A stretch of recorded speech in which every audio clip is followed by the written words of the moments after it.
क्या सच में कुछ शब्द और तस्वीरें एक पूरी की पूरी प्रेम कहानी कह सकते हैं?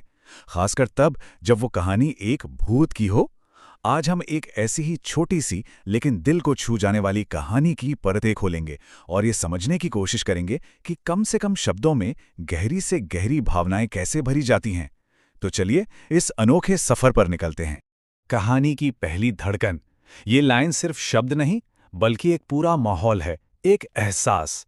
सोचिए, एक तरफ गहरा चुभने वाला अकेलापन और दूसरी तरफ किसी के होने की एक हल्की सी आहट। ये लाइन हमें सीधे उस रात के उस पल में खींच लेती है।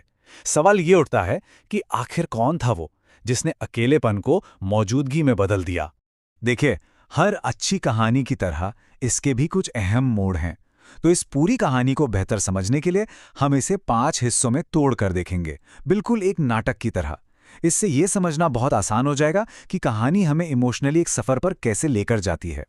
तो ये रहा इस सफर का नक्शा। पहली मुलाकात से कहानी शुरू होती है, फिर एक अनकहा सा एहसास होता है जो धीरे धीरे प्यार में बदल जाता है।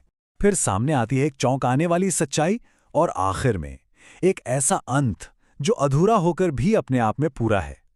चलिए पहले पड़ाव से शुरू करते हैं। तो चलिए कहानी के पहले 2 एक्ट्स में उतरते हैं। यहां हम देखेंगे कि कैसे अकेलेपन के अंधेरे में एक अनजानी सी मौजूदगी की रोशनी आती है, एक ऐसी मौजूदगी जो आगे चलकर सब कुछ बदलने वाली है। तो पहला हिस्सा, कहानी का जो हीरो है वो अकेला है, और यही अकेलापन आप कह सकते हैं इस कहानी का इंजन है। ये वो चिंगारी है जो आग लगाने वाली है।